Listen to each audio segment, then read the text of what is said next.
آج کل جو لبرل اور سیکولر ہیں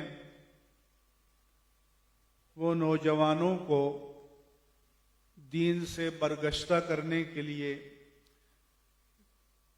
کہتے ہیں کہ تم مسلمان ہو کہ سنی ہو، مسلمان ہو کہ بریلوی ہو،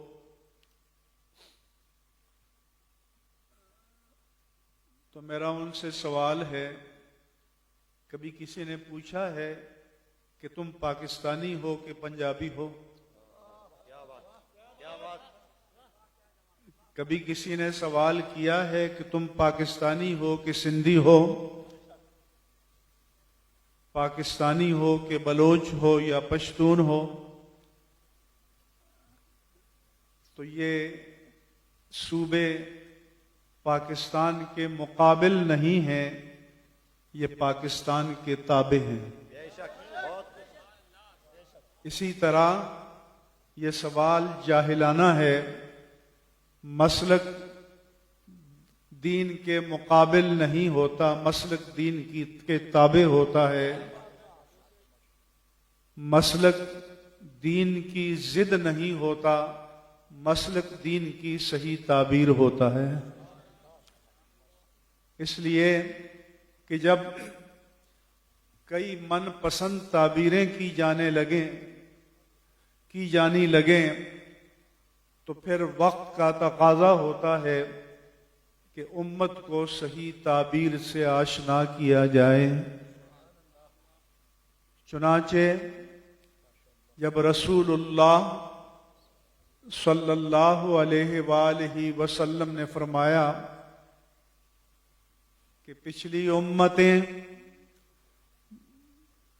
متعدد فرقوں میں بٹ گئی تھیں اور یہ امت بھی بٹ جائے گی، تو آپ صلی اللہ علیہ وآلہ وسلم سے پوچھا گیا کہ یا رسول اللہ صلی اللہ علیہ وسلم، جب امت فرقوں میں بٹ جائے گی تو فرقہ ناجیہ کون ہوگا؟ اس کی پہچان کیا ہوگی؟ اس کا عنوان کیا ہوگا؟ تو میرے آقا و مولا صلی اللہ علیہ وآلہ وسلم نے فرمایا تھا کہ ما انا علیہ واصحابی، فرقہ ناجیہ وہ ہوگا جو اس راہ پر چل رہا ہو جس پر میں چلا ہوں، اور جو اس راہ پر چل رہا ہو جس پر میرے صحابہ چلے ہیں۔ ما انا علیہ سنت ہے و اصحابی جماعت ہے، اس لیے ہمارا نام اہل سنت و جماعت ہے۔ یہ اہل سنت و جماعت یا اہل السنہ والجماعہ یہ اسلام کے مقابل نہیں ہے، یہ اسلام کی ضد نہیں ہے، یہ اسلام کی صحیح تعبیر ہے، یہ اسلام کی صحیح تصویر ہے۔ اس لیے آپ صلی اللہ علیہ وآلہ وسلم نے فرمایا تھا علیکم بالجماعہ، جماعت کو لازم پکڑو۔ ید اللہ علی الجماعہ، اللہ کا دست تائید، اللہ کی نصرت جماعت کو حاصل ہوگی۔ من شذ شذ فی النار، جو جماعت سے ٹوٹ گیا وہ جہنم میں گیا۔ پھر آپ نے فرمایا تھا کہ اتبعوا السواد الاعظم، کہ سواد اعظم کی پیروی کرو، اس کے ساتھ چلو اور جماعت کو نہ چھوڑو۔ کیوں؟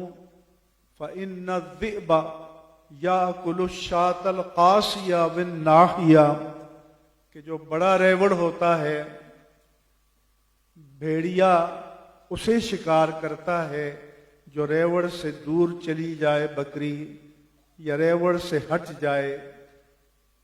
اسی طرح دین کے بھیڑیے اسے شکار کریں گے جو جماعت سے کٹ جائے گا اور جو جماعت سے ہٹ جائے گا۔ لیکن جو جماعت سے جڑا رہے گا انشاءاللہ تعالی بھیڑیے شکار نہیں کر سکیں گے، اور وہ